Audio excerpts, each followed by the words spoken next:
last winter, I picked up the movie Gerhard Richter painting to show to my freshman art students. And I actually knew nothing about the movie, but within about 10 minutes, I felt like a hopeless amateur in comparison to Richter's discipline. And since then, I have basically lived by the words, what would Gerhard Richter do?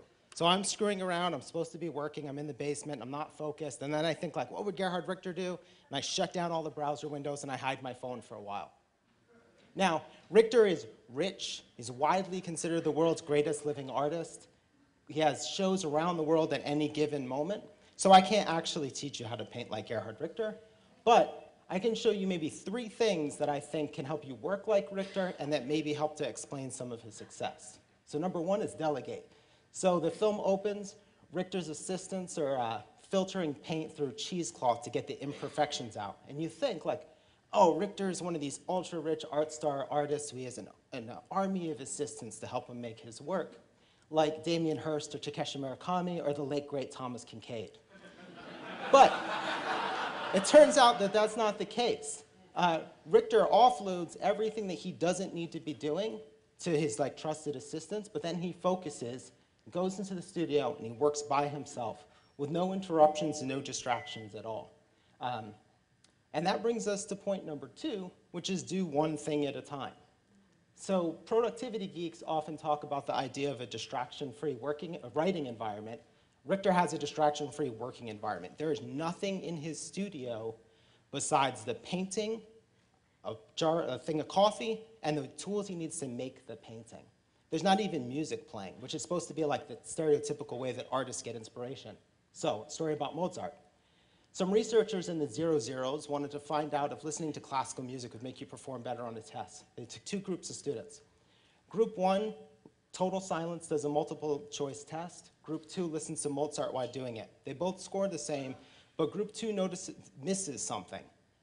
All the answers are in a pattern. And it's essentially like they looked at this picture or a landscape and they go, oh, there's green plants. And they can't tell the difference between the grass or the trees.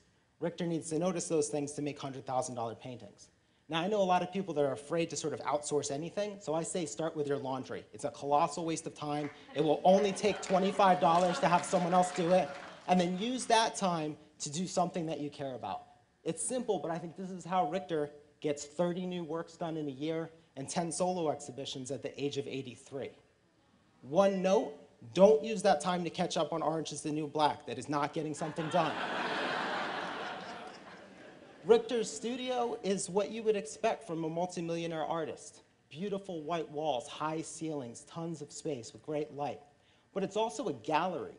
So he's actually making the paintings in the context that the viewer is going to see them in. Here he is at his workstation. It's actually like quite a distance from the paintings, so he's constantly moving around, and it's almost as if he's a gallery viewer looking at his own work. Later, when the paintings are finished, his assistants are going to move them into a real gallery space that they have on premises. And they're going to live here for like 2 or 3 weeks while Richter just decides if they're good or not. And a lot of times, they're not good. They go back in the studio and they turn white. I call this process playing close to the context, which is so you start with the big picture in mind right off the bat and you never forget about it. I'm going to talk about how I use that for this talk. So, I'm a graphic designer. My natural instinct is to spend way too much time on the slides. But this is the first draft of the slides. I knew that the important thing here was like, you don't care about the slides, you care about like, can I tell the story in 5 minutes? So I needed to get as quickly as possible to something that would allow me to tell the story and be measurable. Another instance of this, where I failed, was designing some posters. So the upper right corner, I'm designing it, I'm kind of mocking it up on the computer screen. It looks good when I'm a foot away from it.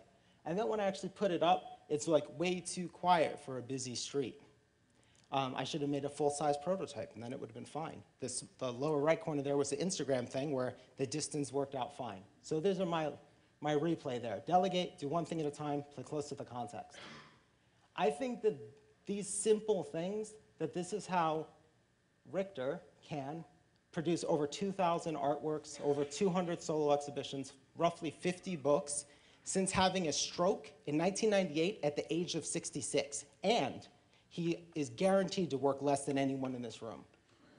So, if you're at your desk, you're screwing around, you are not focused, clear everything off and ask yourself, what would Gerhard Richter do? Thank you.